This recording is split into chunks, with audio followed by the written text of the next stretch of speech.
This is Cassie, number 41, Yang Fushen, in junior class. Tony Fadell, the first secret of design is noticing. In the great 1980s movie, The Blues Brothers, there is a scene where John Belushi goes to visit Dan Aykroyd in his apartment in Chicago for the very first time. It's a cramped, tiny space and it's just 3 feet away from the train tracks. As John sits on Dan's bed, a train goes rushing by, rattling everything in the room. John asks, "How often does that train go by?" Dan replies, "So often, you won't even notice it." And then something falls off the wall. We all know what he's talking about.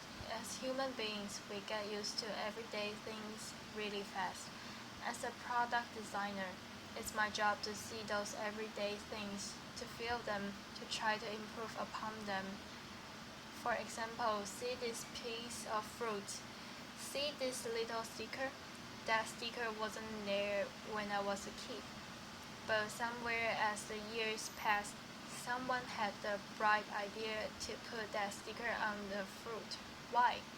So it could be easier for us to check out at the grocery counter. Well, that's great. We can get in and out of the store quickly. But now there is a new problem. When we get home and we are hungry and we see this ripe, juicy piece of fruit on the counter, we just want to pick it up and eat it.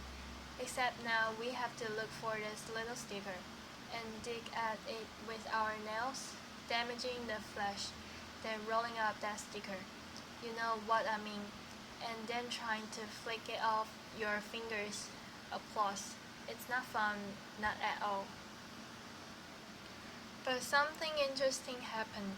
See, the first time you did it, you probably felt those feelings. You just wanted to eat a piece of fruit. You felt upset. You just wanted to dive in. By the 10th time, you started to become less upset and you just started peeling the level off. By the 100th time, at least for me, I became numb to it. I simply picked up the piece of fruit, dug at it with my nails, tried to flick it off, and then wondered, was there another sticker? So why is that? Why do we get used to everyday things? Well, as human beings, we have limited brain power, and so our brain encodes and everyday things we do into habits so we can free up space to learn new things. It's a process called habituation, and it's one of the most basic ways as humans we learn. Now, habituation isn't always bad. Remember learning to drive? I sure do. Your hands clench at 10 and 2 on the wheel, looking at every single object out there, the car, the lights, the pedestrians. It's a nerve-wracking experience, so much so that I couldn't even talk to anyone else in the car and I couldn't even listen to music.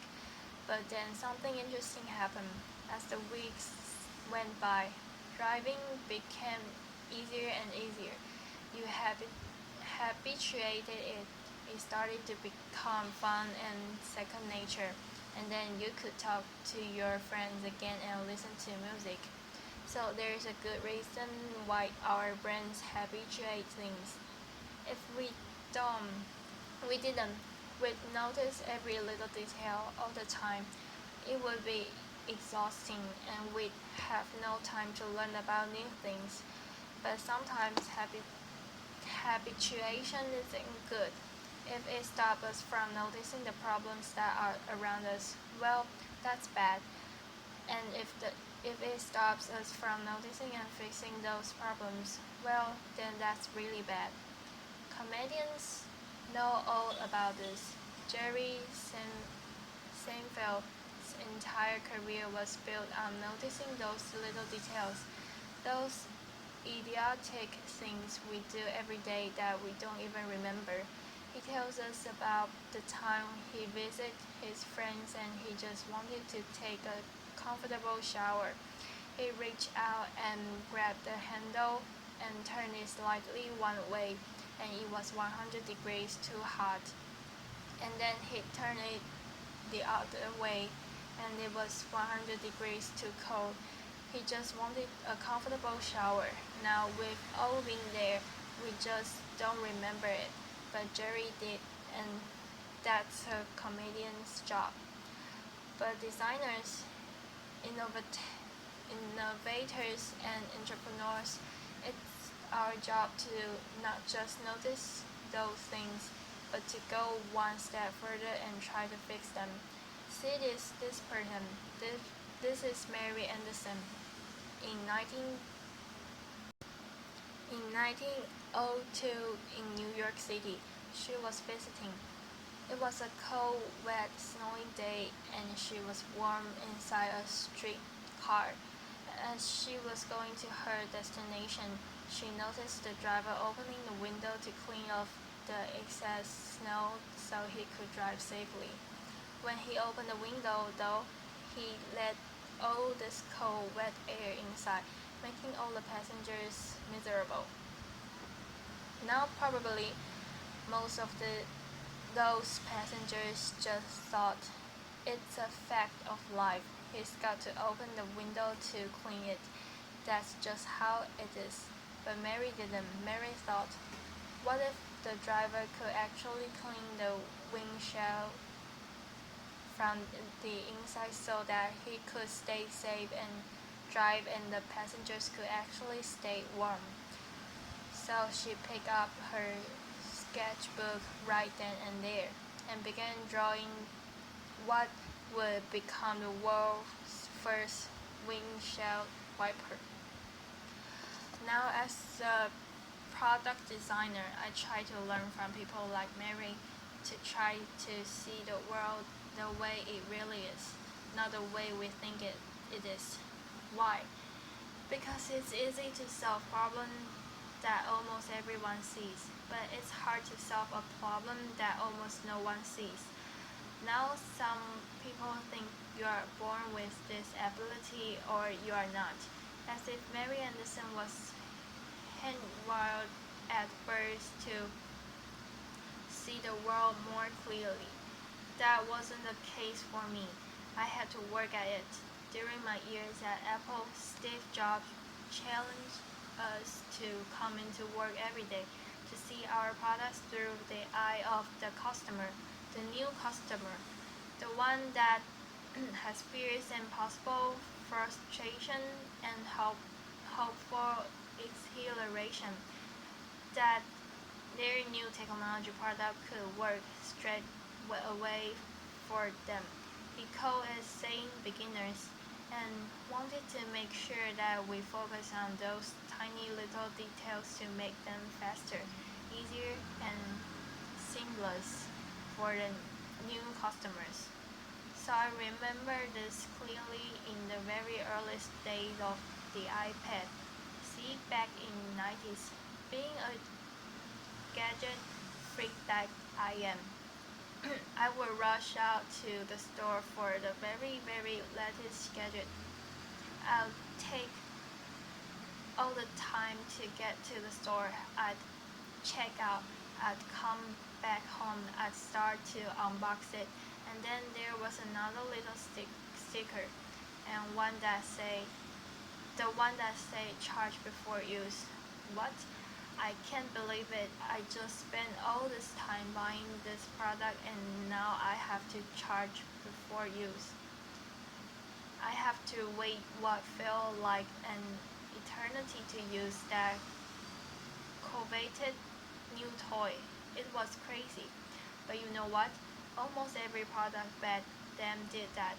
When it had batteries in it, you had to charge it before you use it. Well, Steve noticed that and he said, we're not going to let that happen to our product. So what did we do? Typically, when you have a product that has a hard drive in it, You run it for about 30 minutes in the factory to make sure that hard drive is going to be working years later for customers after they pull it out of the box. What did we do instead? We ran that product for over 2 hours. Why? Well, first off, we could make a higher quality product, be easy to test, and make sure it was great for the customer. But most importantly, the battery came fully charged right out of the box, ready to use, so that customer, with all that exhilaration, could just start using the product. It was great and it worked. People like it. Today, almost every product that you get that's battery powered comes out of the box fully charged, even if it doesn't have a hard drive. But back then, we noticed that detail and we fixed it, and now everyone else does that as well. No more charge before use. So why am I telling you this? Well, it's seeing the invisible problem, not just the obvious problem. That's important, not just for product design, but for everything we do. You see, there are invisible problems all around us, ones we can solve. But first, we need to see them, to feel them. So I hesitate to give you any tips about neuroscience or psychology. There's far too many experienced people in the TED community who would know much more about that than I ever will. But let me leave you with a few tips that I do, that we all can do to fight habituation. My first tip is to look broader. You see, when you are tackling a problem, sometimes there are a lot of steps that lead up to that problem, and sometimes a lot of steps after it. If you can take a step back and look broader, maybe you can change some of those boxes before the problem. Maybe you can combine them, maybe you can remove them altogether to make that better. Take thermostats, for instance. In the 1900s, when they first came out, they were really simple to use. You could turn them up or turn them down. People understood them, but in the 1970s, the energy crisis struck and customers started thinking about how to save energy. So what happened? Thermostat designers decided to add a new step. Instead of just turning up and down, you now had to program it so you could tell it the temperature you wanted at a certain time. Now that seemed great. Every thermostat had started adding this feature, but it turned out that no one saved any energy. Now why is that? Well, people couldn't predict the future. They just didn't know how their weeks would change season to season, year to year. So no one was saving energy. And what happened? Thermostat designers went back to the drawing board and they focused on that programming step. They made better UIs, they made better documentation, but still years later, people were not saving any energy because they just couldn't predict the future. So what did we do? We put a machine algorithm in instead of the programming that would simply watch when you turn it up and down, when you like a certain temperature when you got up, or when you went away.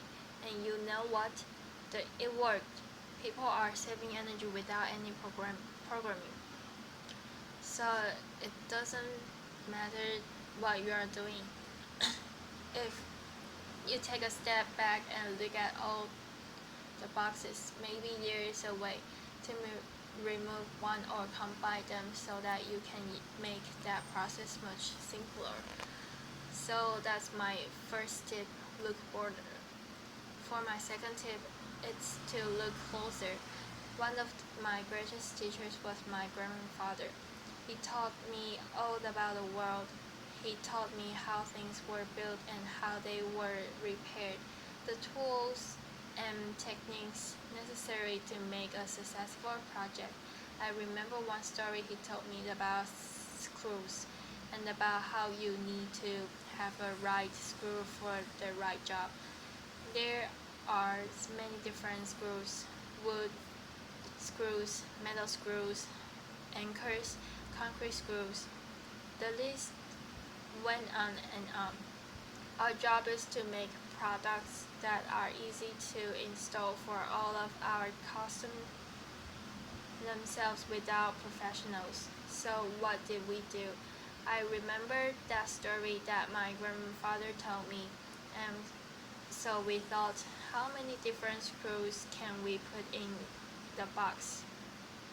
Was it going to be 2, 3, 4, 5?